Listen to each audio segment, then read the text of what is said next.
Sickness is the defense against the truth. Welcome back, fam. Today we will be studying lesson 136 of A Course in Miracles. So let's get straight into it. Go ahead and open up to the lesson. If you don't got the book yet, the PDF is in the description. Let's go ahead and begin. Lesson 136. Sickness is a defense against the truth. No one can heal unless he understands what purpose sickness seems to serve. For then he understands as well its purpose has no meaning. Because causeless and without a meaningful intent of any kind, it cannot be at all. When this is seen, healing is automatic. It dispels this meaningless illusion by the same approach that carries all of them to truth and merely leaves them there to disappear. Sickness is not an accident. Like all defenses, it is an insane device for self-deception.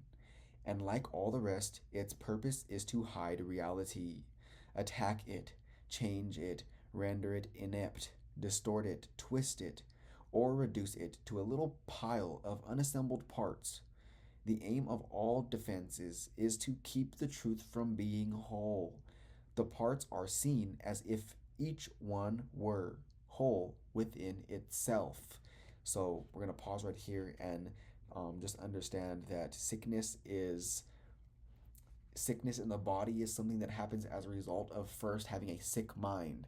Now, I'm sure we understand by now that there are two types of states of mind we could be in. There is awake and being who we really are at any given moment, enlightened, in joy and love, being at peace, and then being sick. Because whenever we are believing that we are not enough or lacking something, or someone has more than us, or we're jealous or envy, or any state of mind that is based off of fear, which is based off of nothingness, that is another way of saying you're sick. And if somebody remains there long enough, again, it states sickness is not an accident, meaning if you are in your wrong mind for a long enough period of time, it has nowhere else to go but to express itself through the body. And again, it is just a defense against the truth. So let's keep this in mind as we read today. Defenses are not unintentional, nor are they made without awareness. They are secret, magic wands you wave when truth appears to threaten what you would believe. They seem to be unconscious, but because of the rapidity with which you choose to use them, in that second, even less, in which the choice is made, you recognize exactly what you would attempt to do, and then proceed to think that it is done. Who but yourself evaluates a threat, decides escape is necessary, and sets up a series of defenses to reduce the threat that has been judged as real? All this cannot be done unconsciously, but afterwards, your plan requires that you must forget you made it. So it seems to be external to your own intent, a happening beyond your state of mind, an outcome with a real effect on you instead of one affected by yourself. So everything that we are learning and being reminded of here is powerful. All of this cannot be done unconsciously. It only appears to be done unconsciously whenever we're sick, because we have done that for so long. It is autopilot to us. So we are not giving it no deliberate intent. That is how a lot of individuals live their lives, is without deliberate intent, meaning we're all making decisions at every single instant. Right now, I'm making the decision to be here and to read this when there is a whole host of other things I could choose from, but I decided to do this. And you have decided to be here, or else you wouldn't do it. Now, it's important that we understand that we're deciding at all moments in time, because that allows you to really take a look at the decisions you're making. And like I mentioned, a lot of us here in this world are not doing anything with a deliberate intent. So we are believing that things are happening to us. We are sick because of an outside condition. But if we were really to go within and evaluate how we've been thinking, we would understand that we brought this situation upon ourselves. We brought the financial situation upon ourselves. We brought everything that we are experiencing upon ourselves, and it's only whenever we understand that we can alter that situation if it is something we are not preferring. So we have to keep this on our mind 24/7 because it is something that we can easily forget, and we forget that we are making decisions, therefore we are acting on autopilot. And and autopilot up until this moment in time has been something, it has been the asleep mind, because remember, me and you are here remembering everything we forgot. Me and you are remembering truth right now, which means that it is not currently on autopilot as much as it could be yet. Meaning, whenever we're not giving anything deliberate intent, it is going to be autopilot of illusions. It is going to be recycled thoughts from the past that are going to be running our life. Now, like we've mentioned many times before, as we continue this journey that me and you are on, we are going to gain more terminology in relation to truth. We are going to impress this in our mind, and the more and more we practice this, the less attention we give to the false way of thinking, and the less attention we give to that, it withers away and dies, because your attention is your life force. Meaning, if it's not getting no life force, it is going to dissipate into the nothingness from which it arose. And this is good news, because now me and you, without giving any of this effort, are going to be running on autopilot on this information, which is what our main priority is getting to. So we are doing a great job by just showing up here today. Let's go ahead and continue, but understand that we are making decisions at all moments in time, and it's important for us to be aware of those decisions long enough until we are autopilot making decisions that are based on truth. It is this quick forgetting of the part you play in making your reality that makes defenses seem to be beyond your own control. But what you have forgot can be remembered, given willingness to reconsider the decision which is doubtly shielded by oblivion.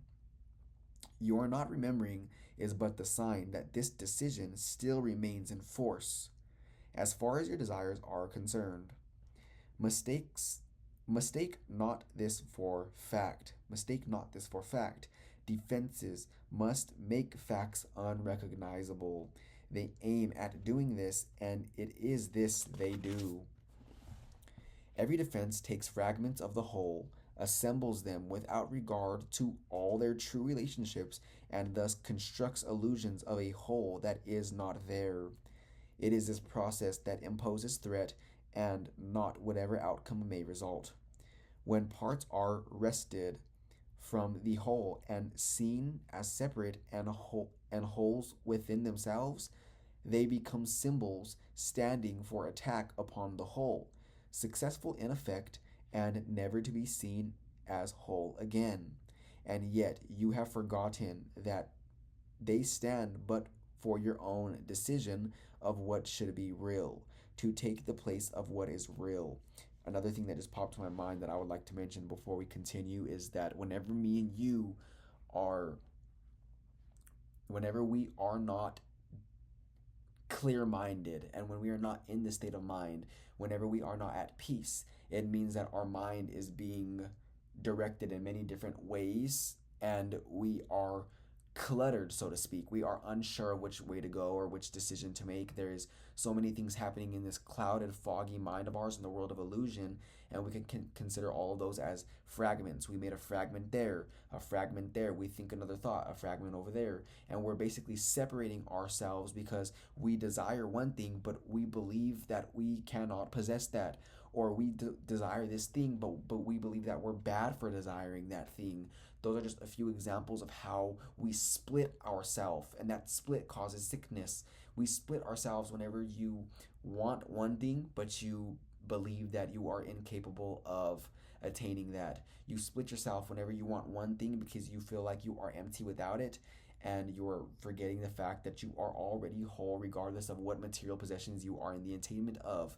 Now, this is important to know because whenever you make something as small as that decision as I want this, but I don't believe I could get it, something as small as that we may not be aware of, that is a decision we have decided, and we haven't really decided, if you will. We have actually posed two different examples in our minds that seem separate, and now we are confused about which way to go, and we are giving our attention to two different routes, and that is splitting our energy. It is leaking out unnecessarily, and that is causing our minds to be clear, not clear. It is causing our minds to be unclear. They're undecisive. It is split. It is separate. It is fragmented, and that is how the sickness in the body shows up. That is how the lack of whatever resources you feel like you're lacking in the world show up. It is because of our fragmented mind. And me and you restoring that oneness within our mind is going to be the reason why everything else outside of our lives gets restored, because we are the cause and we are causing that restoration outside of ourselves. But it's only going to happen as we improve the quality of our internal state. Sickness is a decision. It is not a thing that happens to you quite unsought, which makes you weak and brings you suffering. It is a choice you make, a plan you lay when for an instant truth arises in your own deluded mind, and all your world appears totter and prepare to fall. Now you are sick. That truth may go away and threaten your establishments no more. How do you think that sickness can succeed in shielding you from truth? Because it proves the body is not separate from you, and so you must be separate from the truth. This is powerful. Let's pay close attention. You suffer pain because the body does, and is this pain, are you made one with it? Thus is your true identity preserved, and the strange, haunting thought that you might be something beyond this tiny little pile of dust silenced and stilled. For see, this dust can make you suffer, twist your limbs and stop your heart, commanding you to die and cease to be. Now this is the ego's dialogue right here, if you didn't know. This is the ego. This is me and you believing that we are this body, and by believing we are sick, we are limiting our awareness to believing that we are this body when we are in fact not this body. Me and you have mentioned thousands of times, we are as God created us. We are love, we are light, we are spirit, we are infinite, eternal, everlasting, whatever attributes you would like to mention or use that resonate best with you, but you are not this body. Whenever we believe that we're sick, we are limiting that perception to this body, and we believe that while being identified with the ego, it is that justification of I'm a body, so I'm capable of being hurt. And remember, although we're not doing this aware while we're in our woke state of mind, we are doing this. We are identifying with the ego, that part of your belief system that thinks that it is its own individual, separate from the rest of the whole of its source and its all aspects of creation. Whenever you're identified with the ego and the body, you believe you are separate from all that is, and that is a sickening thought. And whenever your body gets sick, you're saying, see, I knew it. I am a body, I'm sick, and I am no more than this. I am this pile of dust. I knew it was true, and that is not true. It's an illusion. But being sick and believing you are the body and believing you are sick and it was done not by your own doing, those are belief systems that are false premises, and they are going to keep you identified with the ego, and you are never going to have power to transcend that state of mind. So let's not do that no more. Thus is the body stronger than the truth. It's really not, but again, this is the ego's dialogue. Thus is the body stronger than the truth, which asks you to live but cannot overcome your choice to die. And so the body is more powerful than everlasting life, heaven more frail than hell, and God's design for the salvation of his Son opposed by a decision stronger than his will.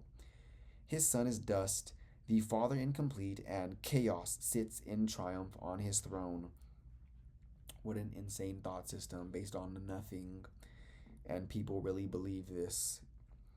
Such is your planning for your own defense, and you believe that heaven quails before such mad attacks as these, with God made blind by your illusions, truth turned into lies, and all the universe made slave to laws which your defenses would impose on it. Yet who believes illusions but the one who made them up? Powerful bar right there, one more time. Who believes illusions but the one who made them up? That's another way of saying you are going to perceive with the lenses that you are perceiving from. It's a hamster wheel. So if I'm wearing brown tinted glasses, i.e. the illusion, I am only seeing brown outside of myself, and I believe that I'm seeing brown because I made up the illusion, which is why it states, who believes illusions but the one who made them up. It is going to be challenging to say, yo, you're wearing glasses, and they're like, no, everything's brown. The world's brown. The world's chaotic. The world is fearful. I am not enough. They're taking too much of the pie. There's not enough to go around. Those are all beliefs of somebody who is asleep. And whenever we are trying to wake them up, it is going to be a little bit challenging to, depending on where they're at in relation to this information, because they could get defensive whenever you tell someone, and although you wouldn't say this to them, they could get defensive if you say there's a better way of looking at things. The ego does not like that, because whenever you are posing a better way of looking at things, i.e. truth, the ego feels attacked, because it is attacked because it's based on nothing. So that individual's over there seeing a chaotic world. We're trying to show them that the world is beautiful and love and light, and that opposes their belief systems. And that is why you don't try to make a pig fly.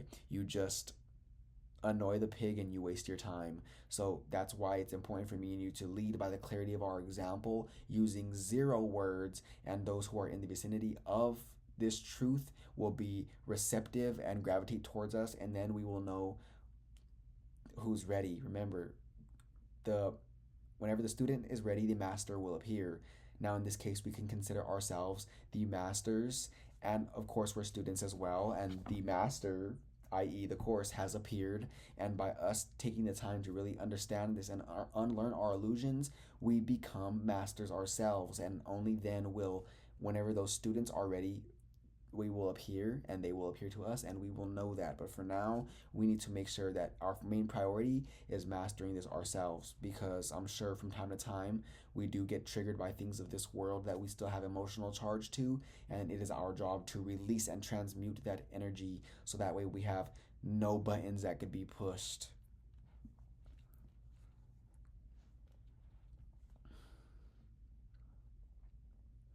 God knows not of your plans to change his will. The universe remains unheeding of the laws by which you thought to govern it, and heaven has not bowed to hell, nor life to death. You can but choose to think you die, or suffer sickness, or distort the truth in any way. That's all you could do, is just think it and believe it, but you cannot really make that possible. What is created is apart from all of this. Defenses are plans to defeat what cannot be attacked. What is unalterable cannot change, and what is wholly sinless cannot sin. Such is the simple truth. It does not make appeal to might nor triumph. It does not command obedience, nor seek to prove how pitiful and futile your attempts to plan defenses that would alter it. Truth merely wants to give you happiness for its purpose, for that's its purpose is. Perhaps it sighs a little when you throw away its gifts, and yet it knows with perfect certainty that what God wills for you must be received. It is this fact that demonstrates that time is an illusion, for time lets you think what God has given you is not the truth right now, as it must be.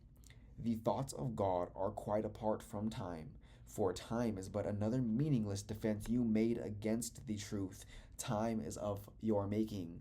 Time and space are of your making. They are not something outside of you that you are controlled by. You are outside of them. They are within your belief system, time and space. And you, if you really see that, can transcend that belief and that illusion, and now you can alter it, and you can be at cause of time and space. Right now we cannot do that because we still believe that we are at the effect of time and space. But as we become more masters of this work, we will learn how to break out of that belief system, because it is unnecessary and needless. Yet what he wills is here, and you remain as God created you. Truth has a power far beyond defense, for no illusions can remain where truth has been allowed to enter. And it comes to any mind that would lay down its arms and cease to play with folly. It is found at any time today if you will choose to practice giving welcome to the truth.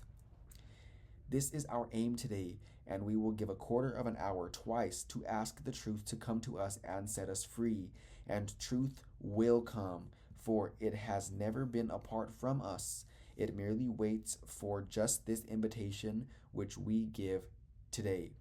We introduce it with a healing prayer to help us rise above defensiveness and let truth be as it has always been. Sickness is a defense against the truth. I will accept the truth of what I am and let my mind be wholly healed today. And we are going to repeat this while in our practice periods. Healing will flash across your open mind as peace and truth arise to take the place of war and vain imaginings. There will be no dark corners sickness can conceal, and deep defended from the truth of light. There will be no dim figures from your dreams, nor their obscure and meaningless pursuits with double purposes insanely sought remaining in your mind. It will be healed of all the sickly wishes that it tried to authorize the body to obey. Now is the body healed because the source of sickness has been opened to relief, which is our mind. Now that our minds are opened to relief, the sickness can finally be healed because we are changing at the cause now. What people do is they work backwards, is they believe that they are the body, first of all. Then they get sick and they believe that they are sick. They say things such as, I am sick.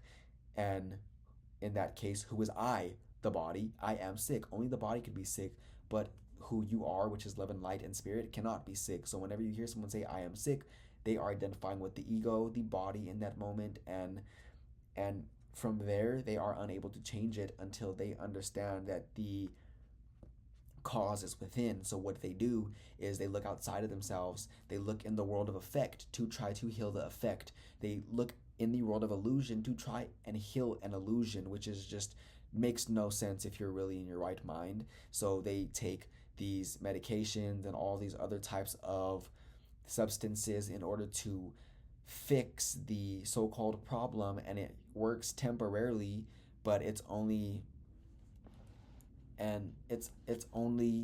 doing more harm than good, because you are putting a foreign substance in this body that you think is you, and it is just keeping you to perpetuate the illusion, when if you were to go within, you can heal all of that right then and there with little to no effort. It is going to take some practice, but it is much better than doing something that is not going to work. You are healing the source. You are pulling the weed from the root so it can no longer keep continuing to grow. What we're doing whenever we're taking these substances is we are getting a weed whacker, so to speak, and we're chopping off the surface so our garden looks beautiful, but the weed is still there, and it's going to continue to pop up and continue to emerge until you do something about actually fixing the problem. And remember, we think that we have many problems, but we only have one, and that is our sense of separation, our belief in separation. Whenever you understand that you are still one with your source, then sickness cannot be exhibited in your body because it is no longer active within your mind. And you will recognize you practiced well by this. The body should not feel at all. If you have been successful, there will be no sense of feeling ill or feeling well, of pain or pleasure. No response at all is in the mind to what the body does. Its usefulness remains and nothing more. Now it's stating that you will feel no ill or not well. You will just feel neutral because the body itself is neutral. It is dust. Me and you are ascribing it all the meaning. So whenever we, again, transcend being in this body and believing that it is us, it is just a very helpful tool while operating in this world. It is a learning device. It is a communication device, but that at best. And it is not who we are. Again, just think of this as your avatar that we are using to play this character in this role, but don't take it too seriously, because taking it seriously is going to get you sick. But whenever you understand that you are free because you are not the body, then you can allow it to be. You are in control of it. our entire lives, our body has been in control of us, telling us what it wants and when to do this, when to do that, and we think that we are at the effect of the body when really we are the one in control. When we take back that control, we will have so much more power that beyond what words can convey. So let's just understand that this is a new way of thinking for me and you. This is a very different way of thinking for me and you, and it is going to require me and you to be very teachable, meaning we are going to have to be willing to learn, and we are going to have to be willing to accept change, because me and you are being presented with ideas that are very new to us, and if we are not willing to change, we are going to continue to do what we have always done and therefore continue to get what we have always gotten. But as we are willing to change and willing to learn, we are teachable in that moment, and we are cracking our minds open for truth to flow in, and only then can we finally express our life in a new way. Everything will transform, but right now we got to make sure that we remain teachable, because if we're not teachable and we're not willing to accept these ideas that seem crazy, I know this could appear like woo woo and magic, or it could appear like something that is far fetched, but I'm here to assure you that everything we are discussing right now is just how this world works, and the belief to the contrary of this is an insane belief. But what we're learning right here, again, I can assure you that this is how the universe operates. This is who you are. You are truth. You are unalterable, and you are invulnerable. You are changeless, and you are perfection. And do not let anyone tell you otherwise, because if they do, they have fallen asleep to the fact that they are all those attributes that we just mentioned that we are. So it's important to know to kind of separate yourself from what others are, but others' belief systems, until you can be anchored in this state of enlightenment, regardless of what's happening outside of you. But it's important to know that before you have reached that anchored state, you have to be very deliberate with who you discuss this type of information with, because most likely it is going to be very far-fetched to them, and they are going to express that far-fetchedness. They're going to express that disbelief through their facial expressions, through their simply emitting from their energy. And if you are not strong enough to hold in this state of mind, it is going to affect you. So just keep an eye out for that. Let's continue. Perhaps you do not realize that this removes the limits you had placed upon the body by the purposes you gave to it. As these are laid aside, the strength the body has will always be enough to serve all truly useful purposes. The body's health is fully guaranteed because it is not limited by time, by weather or fatigue, by food and drink, or any laws you made to serve before. You need do nothing now to make it well, for sickness has become impossible. Yet, this protection needs to be preserved by careful watching. If you let your mind harbor attack thoughts, yield to judgment, or make plans against uncertainties to outcome, you have again misplaced yourself and made a bodily identity which will attack the body, for the mind is sick. This is a beautiful way to end this lesson right here. That's a beautiful paragraph. Give instant remedy should this occur, by not allowing your defensiveness to hurt you longer. Do not be confused about what must be healed, but tell yourself, I have forgotten what I really am, for I mistook my body for myself. Sickness is a defense against the truth, but I am not a body, and my mind cannot attack, so I cannot be sick. Sickness is an illusion. And one more time, sickness is the defense against the truth. Illusions are defenses against the truth. The ego, while identifying with this body and that sense of separation, is a defense against the truth. And we no longer want that. We know we no longer want that. And we have been practicing staying in our right state of mind together here. It's becoming easier and easier. We are going to make sure we practice this lesson today. And until tomorrow, I will see you for lesson 137 of A Course in Miracles. Until then, may we never be the same.